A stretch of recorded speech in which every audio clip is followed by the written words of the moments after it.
The handprints started 600 feet down, and every night there were more of them. Higher. I found the first ones on a Tuesday, during a routine weld inspection on the south leg. Bare palms, pressed flat into the marine growth on the steel. 5 fingers each. No glove seams. At that depth, in that water, a bare hand should not exist. I hung there in the dark with my lamp on them for a long time, listening to my own gas hiss through the hat, and I counted 11. I should tell you where this was, because the where matters. This was a production platform in the northern North Sea, 120 miles from the Scottish coast, standing in water deep enough to drown a cathedral. I was a saturation diver. We lived in a pressure chamber on deck for weeks at a time, and rode a diving bell down to work the legs and the pipelines. It is the loneliest job I have ever done, and I once wintered a lighthouse. The company had us down there patching anodes on the south leg. Simple work. 3-man team, 1 in the water, 1 tending from the bell, 1 inside. The water at that depth is not just dark. Dark is what you get in a cellar. This was the kind of black that presses on the glass of your helmet like a thumb. My lamp made a cone maybe 20 feet long, and everything outside that cone did not exist. That was the rule you lived by. Outside the light, nothing. You kept your mind inside the cone. The handprints were inside the cone. Marine growth coats, every inch of submerged steel out there. A skin of algae and soft coral and things with no names, half an inch thick, undisturbed. When something touches it, it stays touched. We left boot scuffs and tether drags everywhere we worked, and you could read them like tracks in snow. These were not scuffs. Each print was clean and deliberate, the growth pressed down and stripped in the shape of a palm and 5 spread fingers. They ran in a staggered line up the leg, left, right, the way a man climbs a ladder he trusts. I reported it topside. I said, "Somebody is having a joke down here." The super came back on comms and read me the dive log. Nobody had been on the south leg in 9 days. And the prints were fresh. The algae hadn't even begun to fur back over. I photographed them, finished my anodes, and rode the bell up. That night in the chamber, I lay in my rack and listened to the platform groan the way it always did, steel settling against the sea, and I made myself believe it was a seal. Seals leave marks. Never mind that a seal has flippers. Never mind the 5 spread fingers.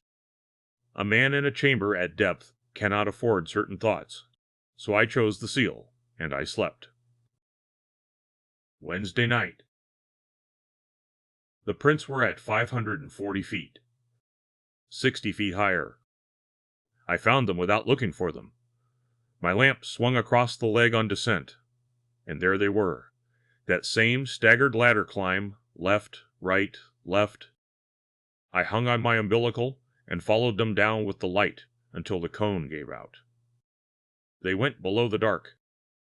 They came up out of it. I want to be careful here, because I have had 30 years to polish this memory, and I do not want to hand you anything polished. What I felt was not fear yet. It was arithmetic. 60 feet in a night. I did the sums the way you would check a gauge, and then I stopped doing the sums because of where they ended. The surface. They ended at the surface. Topside said barnacle shear. Current scour. They had an explanation the way an office always has an explanation. Printed and reasonable and 120 miles from the water. I asked for sonar on the south leg. They said sonar was for the pipeline survey, not for ghost stories. The super was a decent man. He also had a schedule. I have thought about him a great deal since. Thursday. I was inside the bell, tending, and it was Davy in the water. Davy was young and Welsh, and talked constantly on comms, which normally I hated, and that night I was glad of. He was cutting zinc straps at 500 feet when his voice changed. He said the growth was moving. Not the prints, the growth around the prints. He said it was leaning, all of it, the way grass leans when something walks through it, except it was leaning up toward the surface, against the current. Ah! Then he said the lamp had caught something at the edge of the cone. He said it the way you say a thing you are already deciding not to have seen. Pale, he said. Long. Holding the leg the way we hold it. My! Then he stopped talking, and that was worse. We brought him back to the bell at the speed the tables allowed, which is slowly, which is a cruelty of physics I will never forgive. He came through the trunk with his eyes wrong. He didn't babble. He sat in the bell with his hat in his lap, and he said one thing. He said it had let go of the leg when the light touched it. Let go, hung in the black, and turned toward him. And the shape of it was a man, and the way it moved was not. The company gave Davy a psych stand down. Pressure does strange things to a mind, they said, and that is true, and they know it is true, and they use it. Friday, they sent me down alone to finish the zinc work. South leg. 480 feet. This is the part I have only told twice. The prince met me at depth. Hundreds now. Not a ladder anymore. A swarm, palms overlapping palms, the growth stripped in sheets where they crowded, all of them oriented up, all of them climbing. My lamp cone was full of hands, and there was no end to them above me or below me. And the water was quiet. You are never in quiet down there. You have your gas, your comms, the hum of your suit's hot water line. All of it seemed to stand away from me. I put my glove on the steel to steady myself. And beside my glove, close enough that our thumbs would have touched, the algae pressed itself flat. A palm. 5 fingers, spreading, in the growth beside my hand. While I watched, Will. No shape in the water to cast it. Just the print arriving, the way a footstep arrives in snow when you are alone, and the cold of the sea coming through my suit like the hot water had failed all at once. The print finished. Then the one above it began. It was still climbing. It had never stopped climbing. It was climbing past me while I hung there inside my little cone of light, and it did not care that I saw, and that the not caring is the thing that lives in me now. I was not prey. I was not even an obstacle. I was a man clinging to the ladder it was using. I have no memory of the ascent to the bell. Comms logs say I spoke calmly. I requested recovery, gave my depth, gave my gas. The voice on the tape is mine, and it is steady. And I have listened to it once and never again, because underneath my steady voice, faint, on an open water mic 600 feet down, there is a sound. Rhythmic.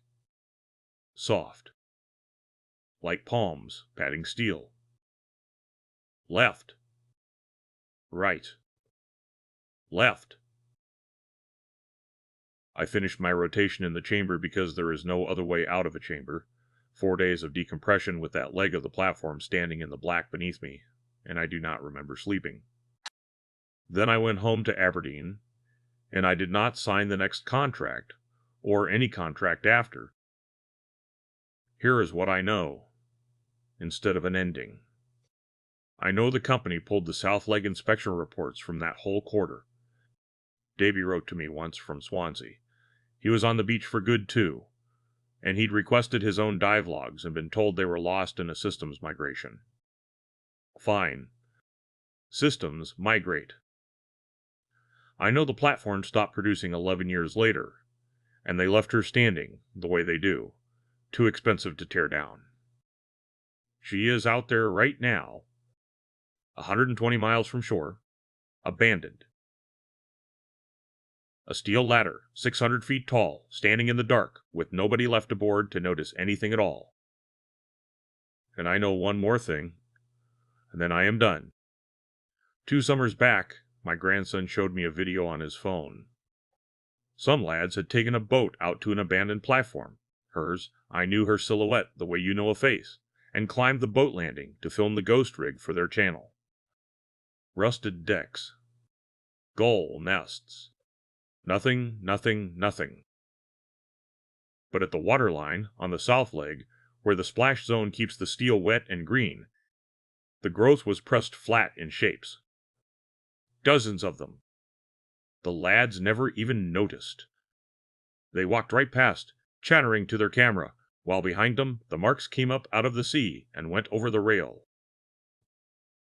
Handprints. Fresh ones. Go! They had finally reached the top.